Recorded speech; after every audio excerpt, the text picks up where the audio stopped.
Bueno, bienvenidos a otro episodio más de Parálisis Cerebral Respuestas. Estoy súper contenta porque esta vez cruzo el charco, como yo digo, hacia España otra vez. Y como ya lo he comentado muchas veces anteriormente, pues es un país especial para mí.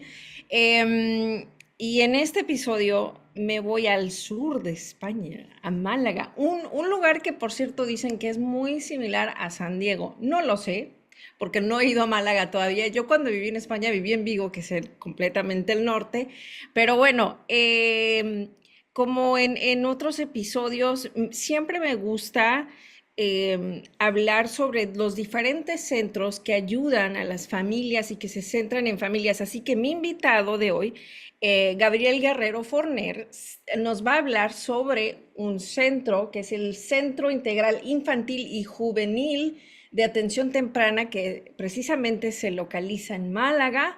Muchísimas gracias, Gabriel, por aceptar esta entrevista. La verdad que es un gusto poder de alguna manera dar esta plataforma, este podcast, para hablar sobre el trabajo que hacen ustedes en este centro, y no solamente con niños y jóvenes con parálisis cerebral, sino con una serie de otros trastornos del neurodesarrollo, también autismo, bueno, muchas cosas que hacen. Así que muchas gracias, Gabriel.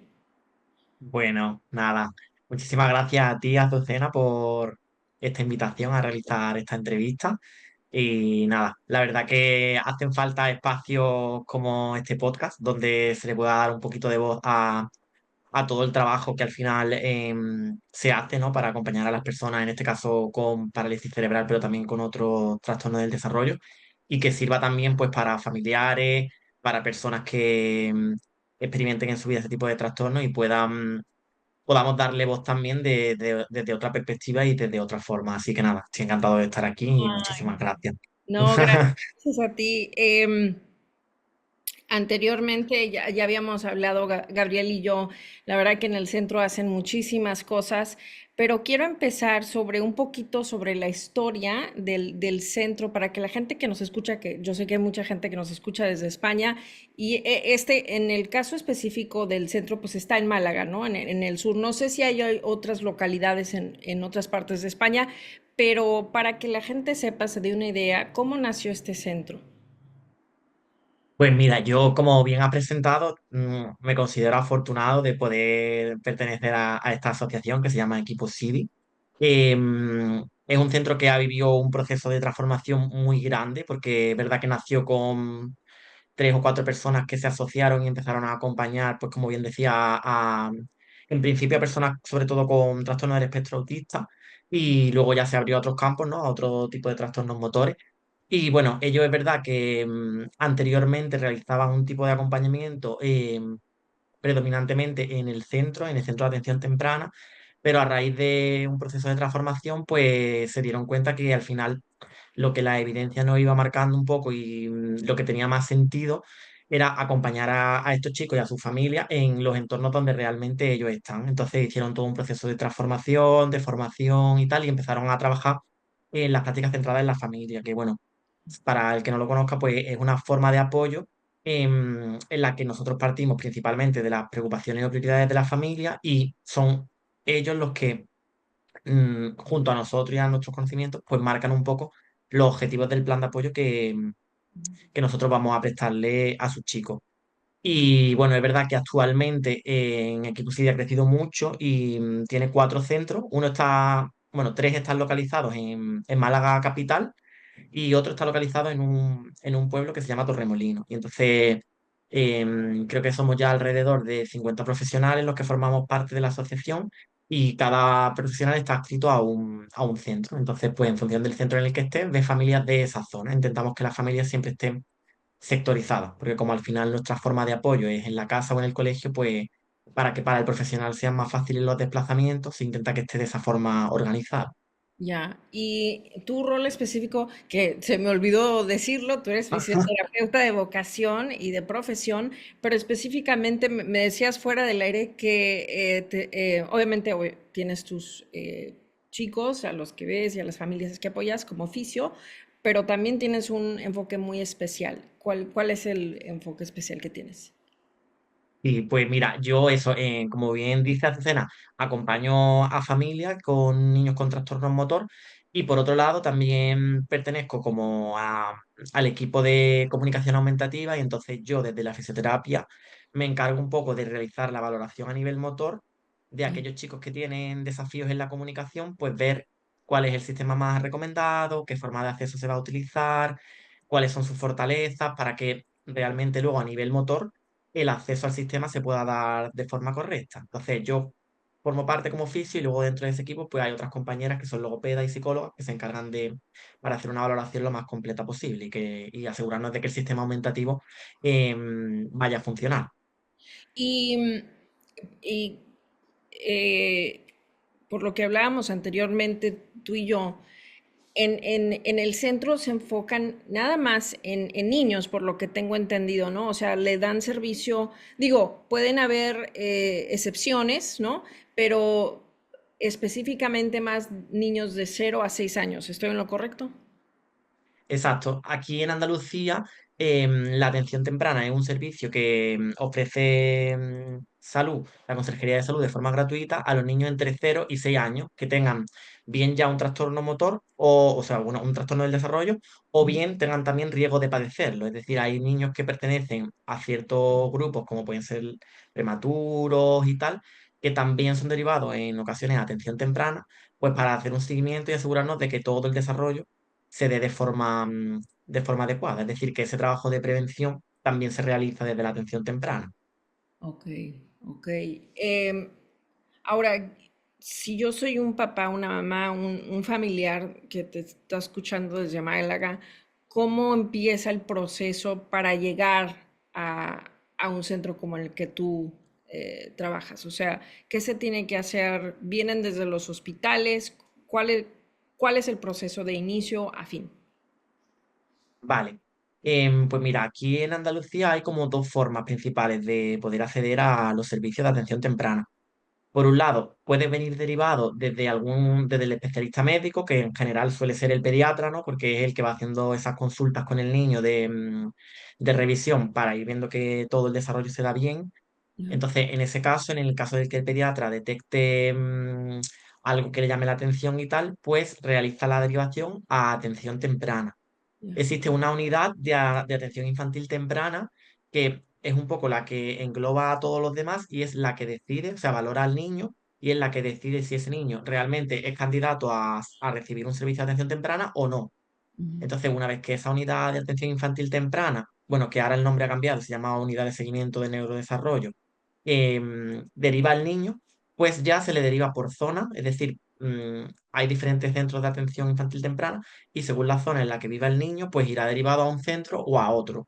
Entonces, es esa unidad la que tiene que dar como el ok de que el niño puede acceder al servicio de atención temprana. Ok, ok.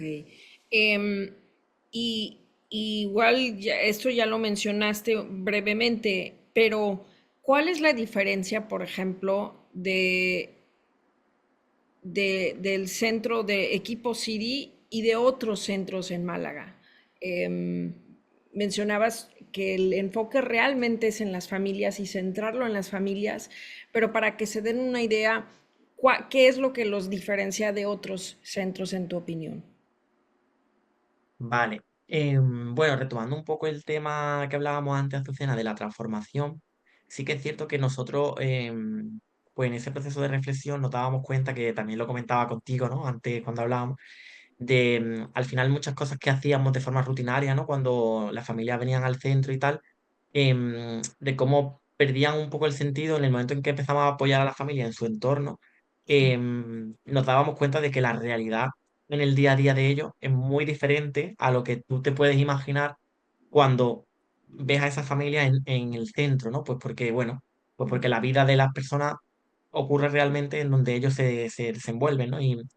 Y luego reflexionábamos mucho, ¿no? Que al final, pues cuando tú, por ejemplo, te planteabas con un niño el objetivo de, venga, vamos a enseñarlo a subir las escaleras, nos dábamos cuenta de que en realidad las escaleras de nuestro centro solo las subían una vez a la semana, 45 minutos, que tenía mucho más sentido poder ayudarle a subir las escaleras de su casa, ¿no? Que las puede subir los 7 días de la semana y las veces que le haga falta, a enseñarle a subir unas escaleras que en realidad luego en su día a día no va a utilizar, ¿no? Entonces, ejemplos como ese nos hacían un poco darnos cuenta pues bueno, de que este enfoque tiene sentido, ¿no? Tiene sentido el apoyar a la familia en su casa, tiene sentido ver cómo está distribuida su casa, qué tipo de adaptaciones se pueden plantear, cómo poder hacer que los niños participen más en su entorno natural.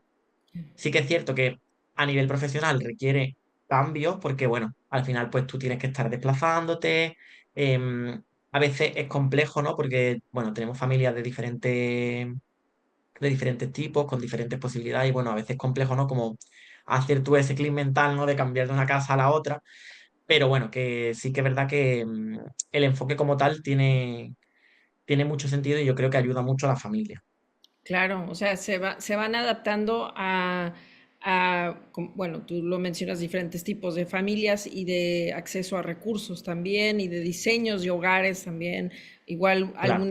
algunos hogares no son tan accesibles, entonces tienen que trabajar con lo que ya está, ¿no? Y siguiendo este mismo tema, ¿qué, ¿qué papel juegan las familias en el proceso terapéutico durante el día a día del niño o de la niña que va al centro? O sea, ¿cómo se les involucra a las familias? Claro. Bueno, nosotros es verdad que el primer contacto que hace el profesional de referencia, que es el profesional que va a acompañar al niño con la familia, previamente hay una acogida por parte de la coordinadora del centro y tal, pero el primer contacto que hacemos con la familia es una entrevista que realizamos solo con los progenitores principales o con los cuidadores principales del niño, ya sean papá, mamá, sea abuelo, es decir, las personas que pasen más tiempo con él. Y entonces en esa entrevista, que se llama entrevista basada en rutina, lo que hacemos es un repaso por el día a día del niño Ya, y la familia va dándole una puntuación del 1 al 5 en función de lo que me preocupe cada momento del día, para ver realmente dónde están las mayores necesidades, porque nos pasaba un poco igual que lo que te comentaba antes. Es decir, a veces nosotros, desde nuestra perspectiva profesional, creíamos que los objetivos tenían que estar marcados en una parte determinada y cuando hacíamos este tipo de entrevistas nos dábamos cuenta que a lo mejor las preocupaciones de la familia eran otras completamente diferentes. Entonces, no estábamos dándole respuesta a esas preocupaciones. Entonces, es verdad que esta entrevista sí que nos sirve mucho como punto de partida para saber qué es lo que la familia espera del servicio, que al final también es una parte importante, ¿no? Cubrir las expectativas. Y luego a partir de ahí lo que se hace es, nosotros ya hacemos una valoración del menor, viendo un poco, pues, en función de los dominios que queramos valorar, dónde queremos tener información. Solemos utilizar siempre una escala de participación que se llama Maser, la escala de participación, autonomía y relaciones sociales, y a partir de ahí sacamos una matriz de objetivos que hacemos con la familia. Es decir, hablamos con ellos y le decimos, una vez que hemos partido de vuestras preocupaciones, ¿os parece si ponemos estos objetivos? ¿Creéis que falta alguno? ¿O os gustaría que se apoyase otra cosa diferente? Y entonces en las consultas colaborativas, cuando vamos a casa, la familia siempre forma parte del apoyo y lo que hacemos es ir viendo un poco, pues, cómo en el día a día podemos ir incluyendo esos objetivos, de forma que para ellos sea más sencillo como por así decirlo, el poder acordarse, es decir, como que lo integren en sus rutinas para que sea más sencillo. vale. De todas formas, es verdad que esto es un proceso muy dinámico y que a veces hay que ir readaptándose progresivamente, porque, bueno, a lo mejor en un principio te plantea una serie de objetivos y luego ves que a la hora de llevarlo a la práctica, pues no es tan sencillo, ¿no? Sí, claro. Em, sí, todo en papel pues es un poco más fácil, pero luego ya cuando lo quieres traducir a la vida real pues es diferente. Ahora, enfocándonos específicamente en el caso, por ejemplo, dame un ejemplo de, bueno, dos cosas. ¿Cuáles son los niños con parálisis cerebral, por ejemplo, en tu caso o en el centro en general? Se ven más casos del 1 al 3 y está ya hablando en la escala del GMFCS, bueno, todas las letras que hay del abecedario. Este, y es mayormente del 1 al 3, del 4 al 5, o todos.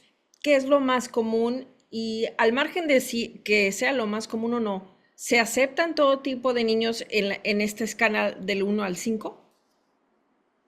Vale. es verdad, Cena, que eso va dependiendo un poco del periodo, ¿no? Hay periodos en los que tenemos niños más enfocados, por ejemplo, en un grado 4 o 5 del sistema de clasificación de la parálisis cerebral, y hay otras etapas en las que tenemos más niños más enfocados en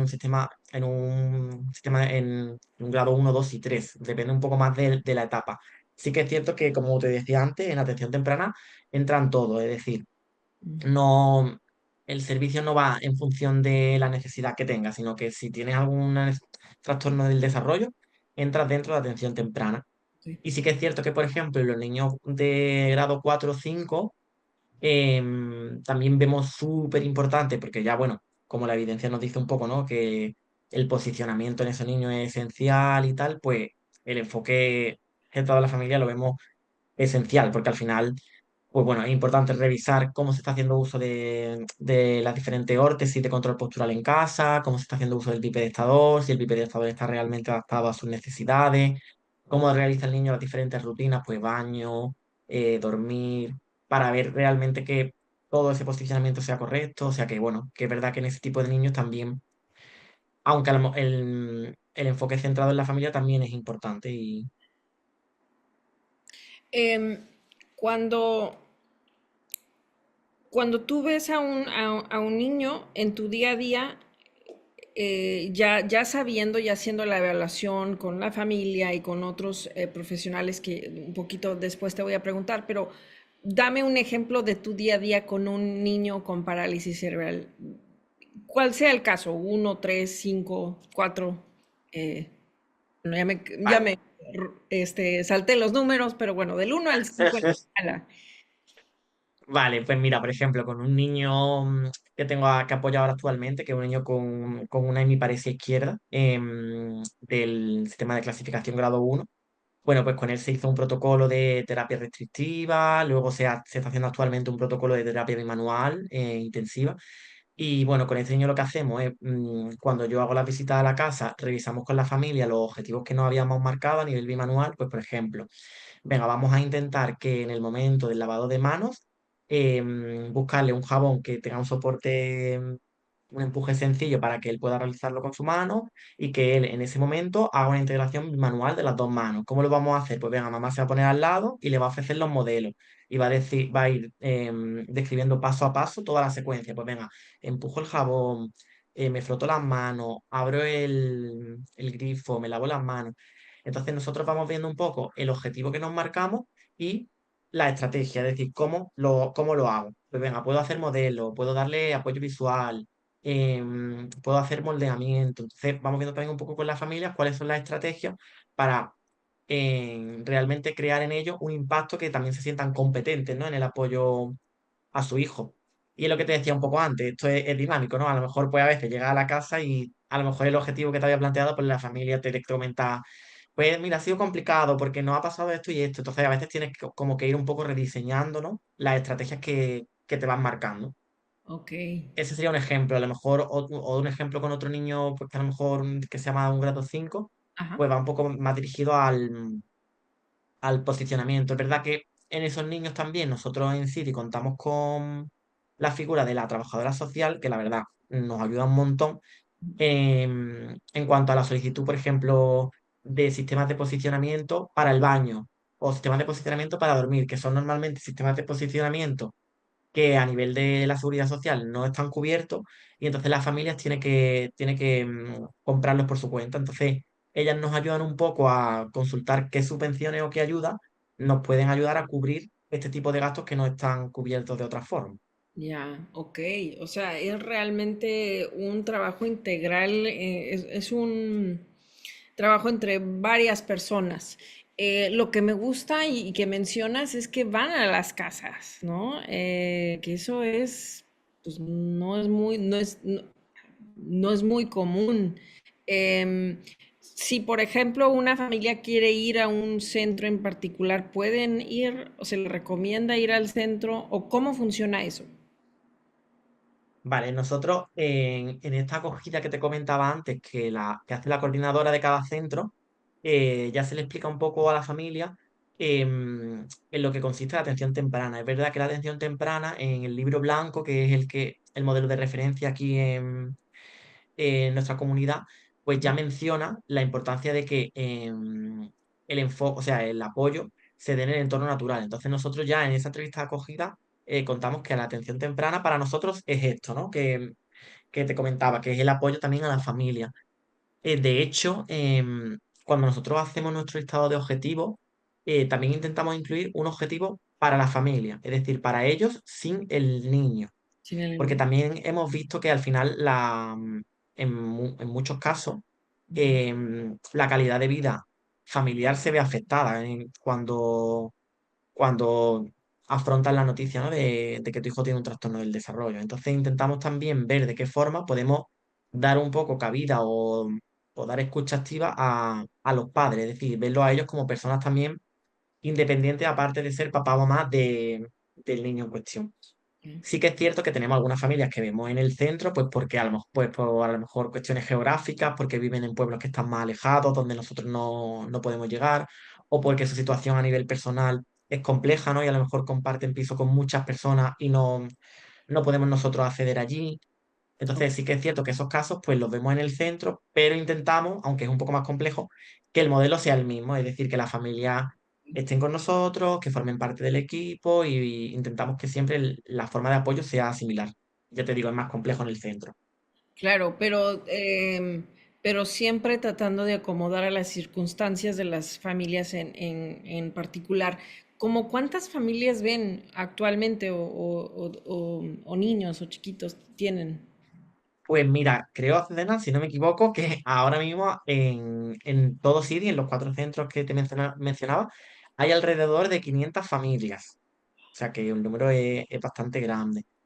Y lo que comentabas antes también, un poco de ir adaptándonos, sí que es cierto que también tenemos que tener esa flexibilidad, pues porque a veces hemos tenido casos de familias que a lo mejor están atravesando un proceso de depresión profunda y tal, donde realmente el enfoque centrado en la familia es más complicado, ¿no? Porque si tú no tienes tu cubo de agua lleno, es muy complicado que tú puedas llenar el cubo de tu hijo, ¿no? Entonces, en esos casos también intentamos ver un poco, pues, cómo buscar apoyos para ellos a nivel psicológico y a lo mejor, pues, el enfoque centrado en la familia, pues, los objetivos que planteamos, pues, o son menos o decimos, mira, estas 2 semanas, no te preocupes, no vamos a dedicarnos a otras cosas. Entonces, es lo que te decía antes, requiere también a nivel personal y profesional una capacidad de adaptación grande, ¿no? Porque No es fácil, no eso es no es fácil. fácil.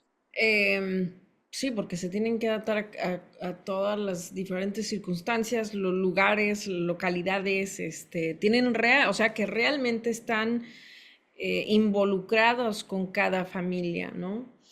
Que yo creo que eso es lo que hace realmente la diferencia cuando le vas a brindar un servicio a una familia, a un niño, porque uno nota, ¿no? Uno nota cuando realmente le interesas a un doctor o a una enfermera o lo que sea, y cuando realmente, o cuando eres pues un número más, hay una diferencia. Cuando alguien, al menos yo lo notaba, ¿no? Que vi tantos doctores, tantas cosas, yo notaba quién realmente estaba involucrado, de mis terapeutas quería que yo saliera adelante y quién era así como que, ah, mira, me toca hoy ella y ya, ¿no?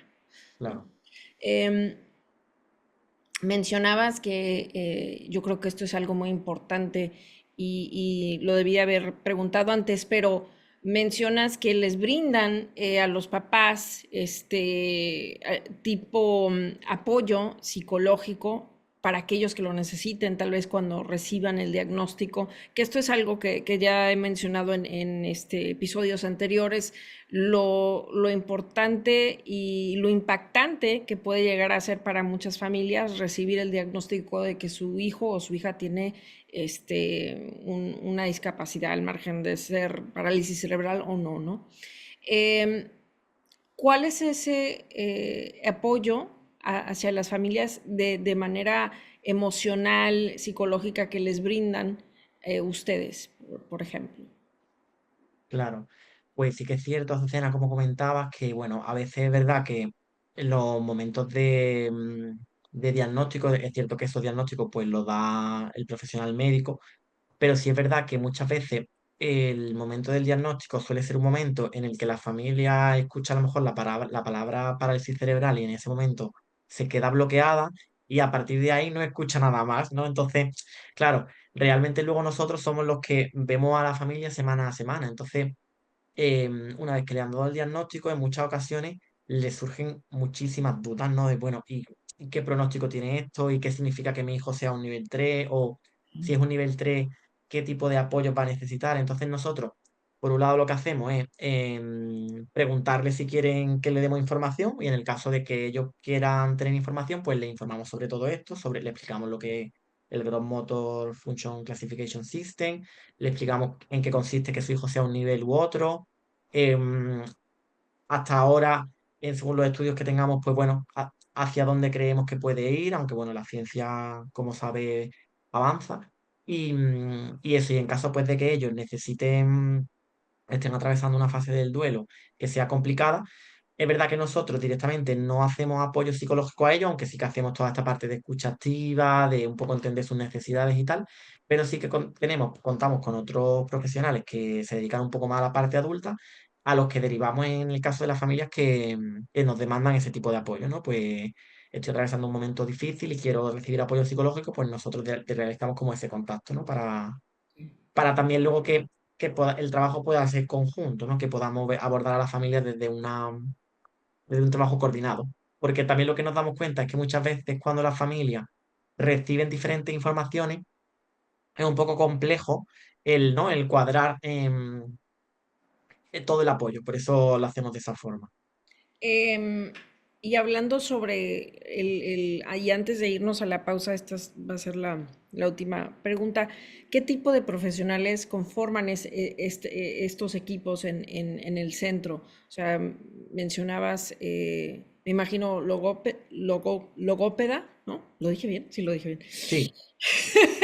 Psicólogo, bueno, tú eres fisio. ¿Algún otro profesional que forme parte de este equipo integral de apoyo? Sí. Bueno, a nivel técnico, eso, nosotros somos un equipo formado por logopeda, psicólogo, fisio y la figura del trabajador social, Ok. que también está dentro del equipo. Luego, verdad que dentro de CIDI hay otros profesionales pues, que se encargan un poco de otra parte, parte más administrativa, parte de informática, Ok. y todos en realidad somos un equipo. Es decir, nosotros, por ejemplo, las formaciones que se hacen, se intenta, por ejemplo, que la persona de administración también conozca, ¿no? Porque al final también es importante el cómo ella se dirige a la familia, cómo... Entonces intentamos como que todo el equipo tenga un poco los valores de eso de los que hemos estado hablando y mencionando.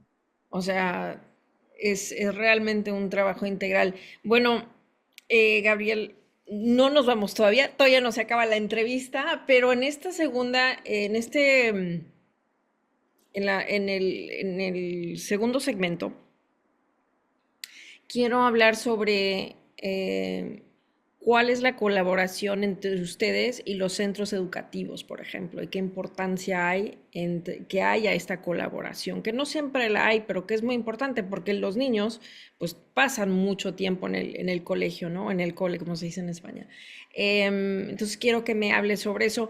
Quiero también que me hables un poquito sobre los otros trastornos que ven en el centro, ¿no? O sea, cuáles son los más comunes, cómo se les apoya eh, y, y si hay algo que tú les recomiendes a las familias que por ahí tienen más preguntas y quieren saber más sobre el centro y escuchen este episodio y digan, oye, ¿cómo puedo acceder? ¿O qué tengo que hacer para acceder a los servicios? Apenas me acaban de dar el diagnóstico.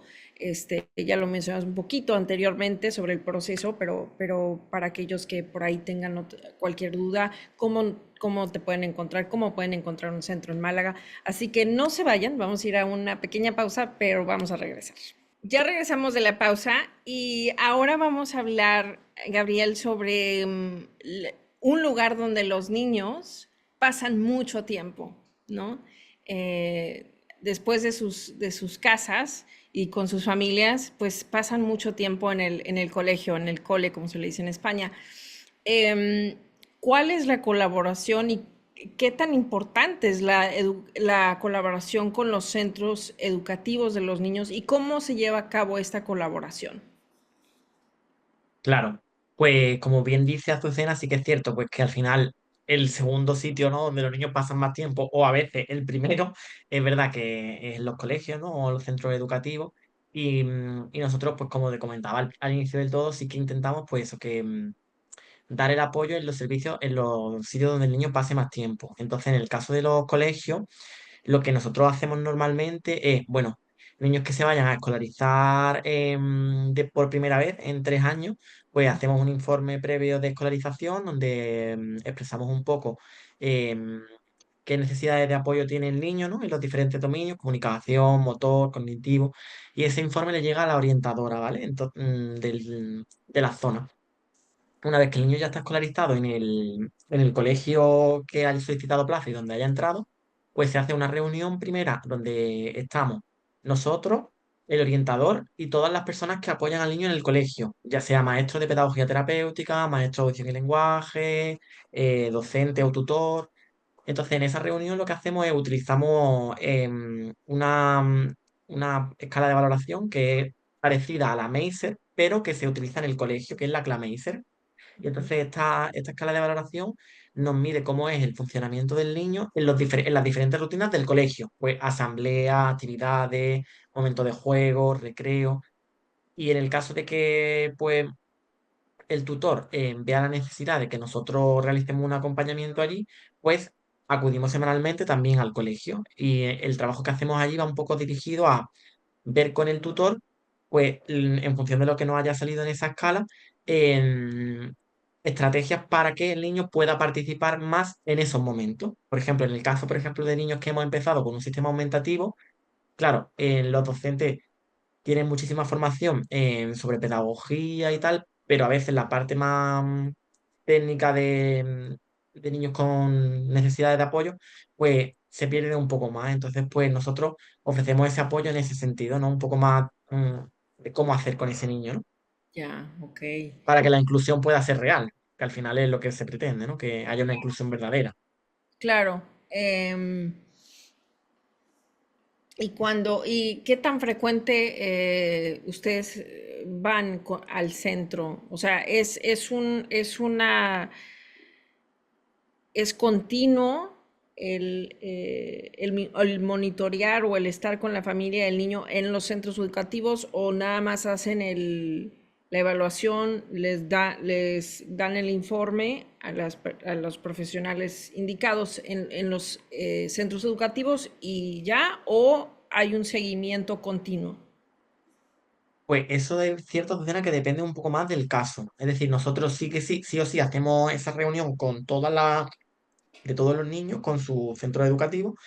Y en el caso de que el centro educativo, bueno, nosotros si vemos que consideramos que ese apoyo sería interesante, lo ofrecemos a los colegios. Ujú. Y en el caso de que el centro educativo lo vea también indicado, pues ya firmamos un acuerdo de colaboración y normalmente se le da un apoyo al niño también semanalmente. Es decir, iríamos, por así decirlo, una vez a la semana a casa y una vez a la semana al colegio. Y entonces se haría como ese enfoque integral, ¿no? Con el tutor y con los progenitores, que son las personas que más tiempo pasan con el niño, de cara un poco a capacitar a estas personas y que el niño pues, pueda alcanzar el mayor número de repeticiones de los objetivos que nos planteemos, ¿no? Ya, ok. Ya lo mencionabas en el anterior segmento y yo lo mencioné al inicio, pero ¿cuáles son, más allá de la parálisis cerebral, que obviamente pues el podcast y la entrevista se enfocan en parálisis cerebral, pero más allá de eso, em, ¿cuáles son otros trastornos con los que, bueno, cuáles son los trastornos más comunes que ustedes ven en su centro? Vale, pues sí que es cierto que nosotros tenemos una población muy considerable de chicos con trastorno del espectro del autismo, ¿Ok? que los vemos, los apoyamos también desde CIDI. Luego vemos también a un gran número de chicos con trastorno motor cerebral o con parálisis cerebral. Luego también tenemos síndromes genéticos, ¿no? Que es verdad que sí que hemos visto pues, que en los últimos años ha aumentado mucho la prevalencia de síndromes que aún no tienen nombre, ¿no? O que se llaman síndromes raros, pero es verdad que esa palabra no me gusta mucho, pero bueno, es verdad que ha aumentado mucho la prevalencia de ese tipo de síndrome y también tenemos una población considerable de ese grupo. Luego también vemos a chicos con síndromes de Down, vemos, como te comentaba antes, a chicos que son prematuros, entonces es verdad que es un poco variado, ¿no? Lo que nos encontramos. Ok, entonces esto es súper importante porque aquellas familias que estén escuchando y que igual tienen chiquitos o que igual no tengan parálisis cerebral, me imagino que por eso lo están escuchando, pero por ahí si conocen a alguien más que tenga un hijo en el aspecto autista o que tenga otro tipo de trastorno del desarrollo, pues ustedes también les pueden brindar apoyo. Em, que eso, la verdad, es súper importante y qué bueno que haya un centro que apoya a todo tipo de niños. ¿Y qué pasa cuando este niño cumple los 7 años, por ejemplo? Porque ustedes se enfocan de 0 a 6, pero luego, ¿qué pasa? ¿Qué seguimiento se le da o hacia dónde guían a las familias? Claro, bueno, es verdad que ese tema es un poco a veces difícil, ¿no? Porque sí que es cierto que un poco también lo hablábamos nosotros, ¿no? Cuando nos reunimos previamente, que al final el niño sigue siendo el mismo cuando tiene 5 años y 11 meses o cuando tiene 6 años y un día, ¿no? Entonces es verdad que el sistema en ese sentido, pues no termina un poco de responder a esas necesidades, ¿no? Entonces, una vez que el niño finaliza el acompañamiento en atención temprana, pues hay varias opciones. Puede seguir recibiendo el apoyo de forma, por así decirlo, privada, es decir, cubriendo la familia los gastos del, del apoyo, o existen también una especie de ayuda o becas que en aquellos niños que siguen teniendo necesidades de apoyo pueden cubrir los gastos del apoyo que se da, pero en este caso la beca está solo dirigida a la reeducación logopédica y pedagógica. O sea que, por ejemplo, la parte de apoyo motor no estaría ni siquiera cubierta por esa beca, ¿no? Entonces, pues bueno, nosotros en sí tenemos también otro equipo que hace acompañamiento infantil, es decir, a niños a partir de 6 años, y bueno, lo que nosotros hacemos es derivamos a la familia, es decir, le contamos un poco toda la situación, vemos si son candidatos a solicitar la beca, en el caso de que lo sean, les ayudamos en ese proceso y después, pues bueno, le preguntamos también un poco o sea, qué es lo que ellos quieren, si quieren buscar otro tipo de apoyo y ya vamos viendo un poco en función de cada familia. Ok, entonces, pues sí,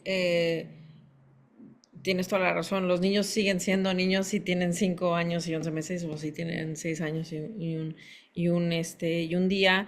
Y ahí, pues, se cambia al sistema público, en este caso de España, y que se le dé el seguimiento indicado o adecuado y pues eso puede ser difícil porque, pues, como ya lo mencionábamos, ¿no? Muchas familias pues hay unas que tienen más recursos que otras, entonces ese siempre es un tema complicado y yo creo que eso también aplica en otros países, te puedo decir que en Estados Unidos también, en mi caso en particular, aquí es verdad que no es necesariamente un centro, sino que el sistema de salud te ayuda. Si eres de un cierto nivel de recursos, te ayuda hasta que la persona cumple, ¿no? 18 años y ya después, pues ahí tú. Yo, por ejemplo, ya cuando cumplí 18 años, pues ahí ya se acabó todo, ¿no? Entonces ahí, Claro. eh, y obviamente pues depende de cada país, pero regresando un poco porque ahí me adelanté, pero regresando un poco al día a día y a las terapias y cómo trabajan con los niños, ¿qué pasa? ¿Cómo le hacen cómo motivan a un niño pequeño durante una sesión de terapia, para que la sesión de terapia sea efectiva y sea positiva para el niño? Entendiendo que hay todo tipo de niños, ¿no? Hay niños que, por su cuestión, el nivel puede ser, en el caso de la parálisis cerebral, pues es un poco más complicado hacer ciertas cosas. Y luego hay otros niños que son muy tímidos, que eso es algo que hablábamos en la pausa, que yo, por ejemplo, era una niña muy tímida y pues de ahí me quedaba calladita y no hablaba y no hacía nada. Hasta que me decían que me moviera, me movía. Pero ¿cómo le hacen para motivar a los niños para que sea... em, efectivo la terapia y que sea algo positivo para el niño y que quiera volver a regresar, ¿no? Claro. Bueno, ahí me viene como anillo al dedo, Azucena, el programa que hicisteis sobre las F-Words, ¿no? Porque, bueno, creo que tenemos que tenerlas como ahí siempre en la mente, ¿no? De, bueno, pues de que nuestro apoyo sea divertido, de que tengan en cuenta los amigos, tengan en cuenta las familias, ¿no? Entonces, sí que es cierto que en esa primera entrevista que hacemos, ya nosotros intentamos tener un poco de información, porque al final, bueno, pues también reflexionamos un poco con los papás sobre, bueno, cuáles son los temas de interés del niño, qué cosas le gustan, cuáles son sus juguetes preferidos, qué dibujitos animados le gustan, porque al final nosotros sí que tenemos claro, pues, que al final no solo los niños con discapacidad, sino que todas las personas para aprender necesitamos motivación, ¿no? Al final, si tú vas al cine, ¿no? A ver una película y la película no te está gustando, pues seguramente las cosas que te acuerdes de la película sean mucho menores, ¿no? A que si vas a una película que te ha encantado, ¿no? Entonces, a veces hacer esa reflexión es difícil, ¿no? Es decir, entender que también que son personas, ¿no? Y que, bueno, y que igual que nosotros, pues eso, necesitan esa motivación. Entonces nosotros intentamos siempre tener mucho en cuenta los temas de intereses del niño, es decir, qué le motiva a él. Y a partir de ahí, pues intentamos un poco tirar hacia eso, aquellos objetivos que nos hayamos planteado, ¿no? Por ejemplo, en el caso que te comentaba antes, donde empezamos a hacer un apoyo de terapia restrictiva, pues el guante que se hizo, ¿no? Para hacer la restricción, pues estaba decorado con las cosas que al niño le gustaba, que en este caso es unos dibujitos animados, que son la patrulla canina, ¿no? Entonces el niño participa también en elegir, pues venga, quiero ponerle estas pegatinas, quiero pintarlo así, y cuando ellos participan en todo eso, pues obviamente la adherencia a lo que luego se va a plantear es mucho mayor a cuando tú lo planteas, ¿no? Y tú lo presentas, ¿no? Entonces siempre intentamos eso, pues que los temas de intereses del niño estén presentes. Ya, ok. Sí, involucrarlos por más pequeños que sean para hacerlos emocionarse, ¿no? Claro, Y que no solamente sea una terapia, sino un momento de diversión que digan, ah, mira, ya llegó Gabriel, ahora me toca divertirme, me toca hacer cosas que me gustan, ¿no? Eh, claro, claro.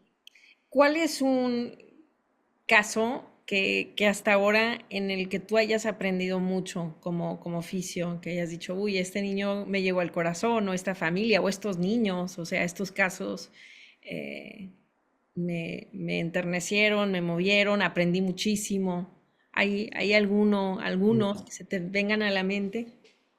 Sí, bueno, se me vienen varios, pero sí que es cierto que un caso que se me viene así como el primero a la cabeza es un caso, bueno, de un chico que tenía una situación familiar muy complicada, ¿no? Porque, bueno, la mamá tenía un diagnóstico de salud mental y habían tenido una situación muy complicada, ¿no? Y el niño, pues, estaba sobre todo a cargo de su papá y de los abuelos paternos. Y era un caso en el que fue muy sencillo todo, porque era un niño con parálisis cerebral grado 4 Ujú, en el que, bueno, pues un poco empezamos a hacer este tipo de apoyo, ¿no? El niño ya nos llegó a nosotros con 5 años, porque había estado previamente en otro centro y tal. Y entonces, bueno, pues empezamos a hacer el apoyo en el entorno y eran los abuelos los que realmente me enseñaban a mí, ¿no? Porque bueno, yo empezaba a lo mejor a plantear, bueno, pues sería recomendable ver un poco cuáles son las opciones para que se pudiese desplazar dentro de la casa. Y a lo mejor a la semana siguiente el abuelo le había hecho un andador con tubos de PVC de bajo coste para que el niño se pudiese mover en la casa. Planteábamos a lo mejor, bueno, pues a ver si pudiésemos participar un poco más en los momentos de las comidas, pues el abuelo le había hecho los cubiertos adaptados. Entonces era como un abuelo que estaba muy implicado en todo y además que tenía muchas habilidades.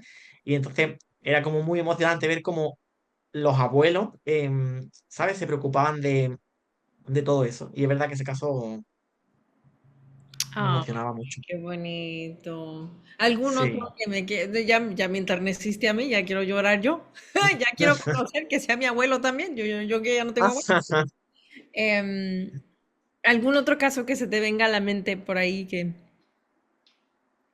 con el que hay? Bueno, sí, hay mucho. Luego, es verdad que yo tenía una chica también con parálisis cerebral y con ataxia cerebelosa, ¿no? Que, bueno, se hizo también como este tipo de apoyo, ¿no? Pues de ir al colegio. También es verdad que cuando nosotros vamos al colegio, pues hacemos a veces dinámica con el grupo de la clase, pues para que ellos también entiendan un poco cuáles son las necesidades de nuestros chicos, cómo pueden ayudarlos ellos como compañeros. Y recuerdo que con ella hice como una dinámica de este tipo y a las semanas como que ella me dijo, porque bueno, es una chica que tiene buenas habilidades cognitivas, buena habilidad de lenguaje y tal, ella me expresaba como que sentía que desde que se había hecho ese trabajo con los compañeros, pues como que los compañeros la buscaban más, la querían más, entonces como que me expresó que me daba las gracias por ayudar a que sus amigos la quisiesen y bueno, se me ponen los vellos de punta cuando sí. Ay, Entonces, sí, qué bonito. ¿Cómo se llama? Si se puede, nada más el primer nombre. Claudia. Claudia, pues un saludo a Claudia. Felicidades, Claudia. Yo te mando desde San Diego, desde California. Nos estamos acordando de ti. Un saludo enorme. Em, Tienen ustedes un rol súper importante, súper impactante en la vida de los chicos con los que trabajan. Gracias por todo el trabajo que hacen, Gabriel. Qué bonito. ¿Qué es lo que más disfrutas de tu trabajo? ¿Qué es lo que más te gusta de lo que haces? Digo, ya lo hablábamos un poco anteriormente. En la previa entrevista, ya llevas haciendo esto, llevas como oficio, fisioterapeuta, 6 7 años, ¿no? Sí. Em, pero ¿qué es lo que más te da satisfacción en el día a día sobre tu trabajo? Pues mira, al final, bueno, como persona es un poco inevitable muchas veces el tú tener una expectativa, ¿no? Sobre algo, pues cuando te entra un caso, al final, inevitablemente, ¿no? En tu cabeza hay una expectativa, ¿no? De un poco, pues, pues qué posibilidades hay, que intentamos muchas veces quitárnoslas, ¿no?